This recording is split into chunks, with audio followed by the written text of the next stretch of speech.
Okay, so welcome back to part 4 of Create a Simple Animated Character. This section is Animate the Walk Cycle Part 1. In this section we'll be using markers to establish a timeline loop. We're going to be creating a floor using the rulers and guides. We'll be keyframing the torso and finally keyframing the head rotation. So here we are with our guy ready for animation on the timeline. The first thing we're going to do is we're going to mark out our loop workspace using the markers. Now we're going to start our loop at frame 100 and we're going to mark this by dragging this marker from the side of the timeline to frame 100. Now this is going to mark the beginning of our loop and our first stride. I'm going to call this stride left. That's going to be where our left foot is out front. And we're going to end the loop in exactly the same place. So we're going to go to frame 116, so 16 frames in length. We're going to mark that as left as well. And between the two of them at frame 108, we're going to drag the marker again and we're going to call this frame right. There we go. And finally, between the two frames, we're just going to mark these every fourth frames. And we'll just leave these called 1 and 2. So there we should have left, 1, right, 2, left. And that's the order of our loop. And what we're going to do now is create a preview area and a workspace using our bounding work area bars. So I'm just going to drag this from the side down to frame 100, there we go, so that it lines up with the first marker and this, so it lines up with the final marker there. There we go, and now this is our temporal workspace. Now our next step is to, our character's currently sort of floating in midair and we want to have a guide for where our ground layer is going to be so that we know that his feet are on the ground at all times when they need to be. And the way we're going to do this, we're going to use some rulers and guides, and the way you're going to bring them up is go to View, Show Rulers, and that's going to give you your pixel dimensions in X and Y on the screen. And what you're going to do is click inside this area at the top where the measurements are, and just drag your ruler down to the feet. There we go. Once you've done that, stop it moving around. We're just going to go View and Lock Guides. And there we go. Now we have a ground layer for our character. Okay, so we're ready to animate our character now. And as I mentioned earlier on, when we rigged our character, the torso is the part of the body to which everything else is created. So that's the crux of our animation, and that's the part of the body that we're going to animate first. So what I want you to do is select the torso and the head with the solo layer checker, and that's just going to have these two bits be the only pieces on screen that we can see. And on the torso, we're going to fold down our transform layer to reveal our position, and this is the part we're going to animate just now. Now what we're going to do in the walk cycle is animate the parts between, keyframe the parts between the strides first, because that's where our character is going to have one leg on the ground. As he's walking forwards, he's going to be at his highest point, and we're just going to check the position layer there.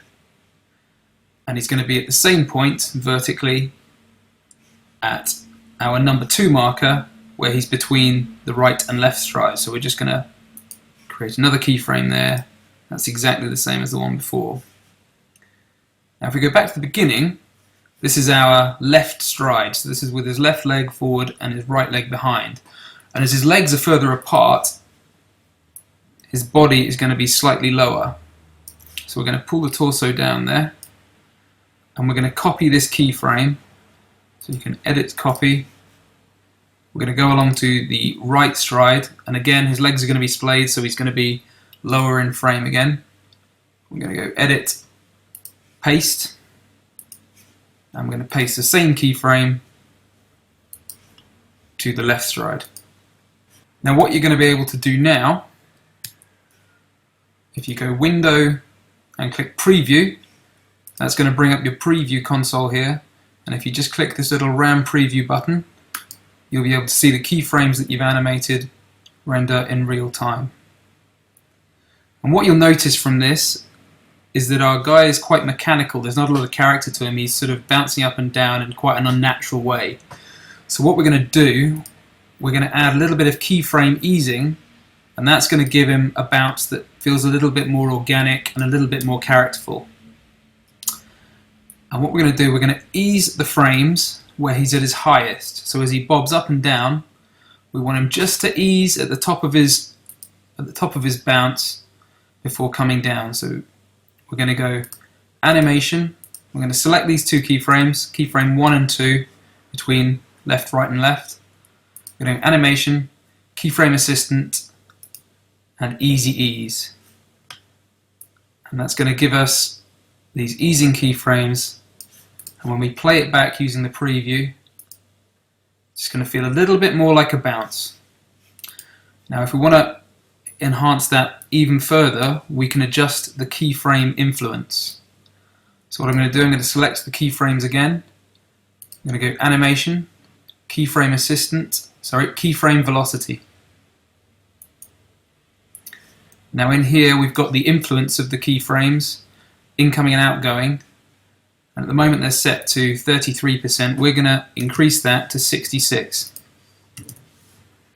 You click OK, and if we play back our RAM preview again, we feel like now he's really starting to bounce. He's starting to feel like a bit more interesting character. So now that we've got our torso looping, we're going to do the same sort of thing for our head. And the way we're going to do that, we're going to open up our head layer, and in Transform here, we're going to deal with the rotation keyframe. Now, when our character is at the height of his bounce, I'm going to have him look down slightly. So I'm going to adjust the rotation to about 3 degrees, and you can just slide this along, and I'm going to keyframe it. I'm going to do exactly the same keyframe here at point 2, whereas in the same place vertically in his stride. Then I'm going to go back to this left stride marker, where he's now at the bottom of his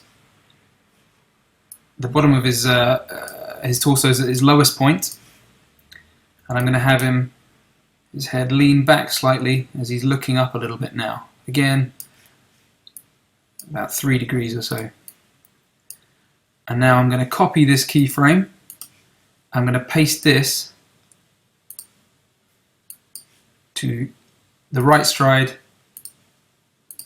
and again the left stride. And again, if we play this back, we're going to find that his head movement feels a little bit mechanical. So what we're going to do, we're going to select our 2 corresponding keyframes to the ones we selected earlier on the torso, this time in our rotation layer, and we're going to go to Keyframe Assistant, and we're going to click Easy Ease. We're going to go Animation, Keyframe Velocity, and again we're going to adjust the influence of that ease to 66, so it's the same as earlier.